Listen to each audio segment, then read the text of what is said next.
My name is Mike Tack. I work at Kohl's Department Stores as the Senior Manager of Leadership Development. Let's say I create psychological safety. Let's say I'm willing to invest the time. Let's say I'm brave enough to be that leader, to buck the culture.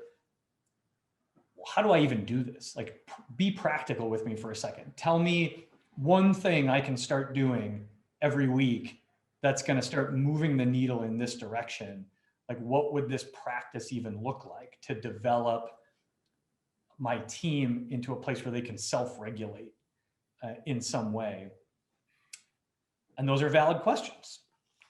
They are. And I think it is it is, if you're in one of these cultures, and I think it's painful for people. And we have people who are experts at what they do and they get paid really well to do the job that they do.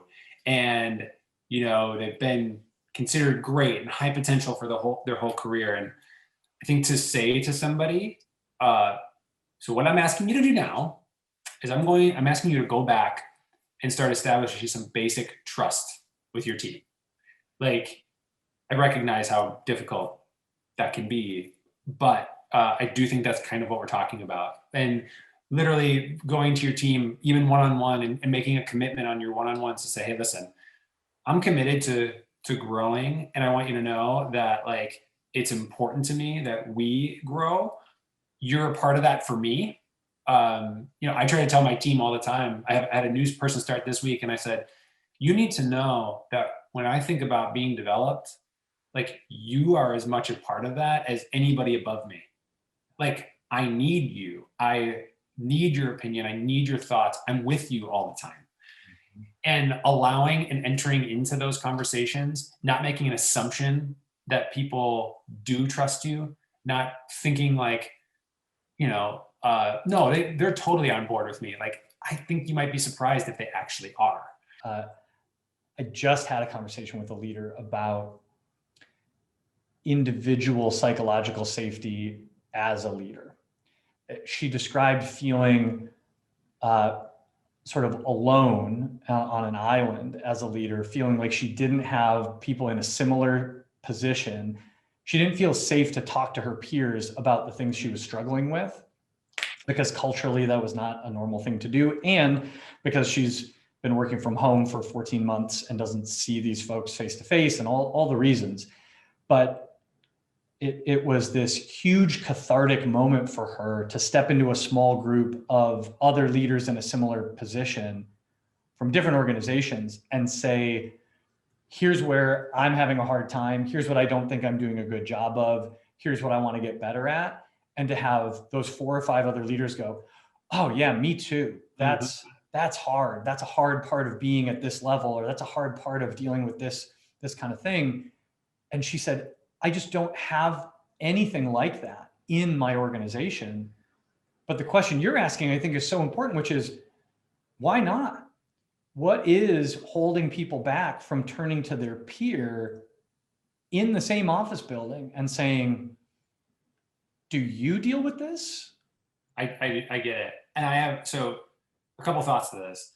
Number one is, I often think about, like, how would I react if somebody came to me and said, or I asked a question of somebody and they said to me, Mike, I honestly, I don't know the answer, but, like, I'll go talk to the team. I'll go do some research. I'll get back to you.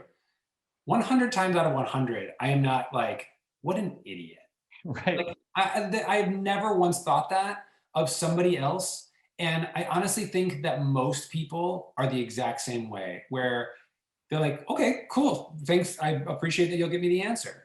And so there is something of us as people that are putting an unrealistic expectation on ourselves on some of these things. And I don't quite get it, because we don't put that same expectation on others. So that's one thing. And then, I would just say, for those folks who feel like they have to know all the answers and will do anything, and again, different concept that we could get into at some point, but this is like the classic fixed versus growth mindset, where you get so concerned about the right answer that you will protect you will protect the answer versus like the growth and the movement and getting better, and potentially even do stupid things as a result, just to show, like, get a, attaboy, or get a like good job star. I think it's a very dangerous mentality, um, to not just admit your mistakes, admit what you don't know. And again, as we circle back on this, like from a team standpoint, that is the stuff that will help a team grow. So when you think back to that, it's like that will help a team regulate. They'll be more courageous to try things. They'll be more curious if there is that latitude. But if they think they're in this tiny box that they can't explore out of, and that you're gonna hammer them for, like, you'll always be involved, you will always be in on the details, you will never be able to like let your team go and unleash to their fullest power, because they're always stuck with their blinders on about like the right answer, the thing. Again, major like caveat here, I get it, like there are certain organizations and departments, like a finance department, like you can't mess around like with a lot of things. Like there is a right answer, and I don't want to say that there's not. I totally get it, but I for a chunk of people that we're talking about, I think, you do have to be thoughtful about these things. And even in those environments where there is a right answer, I still think most people, as you said, would give their colleagues the latitude For to sure. say, I don't know that right answer right now. I didn't wake up the day after I got this position knowing all of these answers, so I'm going to go find it. Or it's going to take us some time to discover the right answer, or there are 3 or 4 right answers, and there's nuance here that you may not see.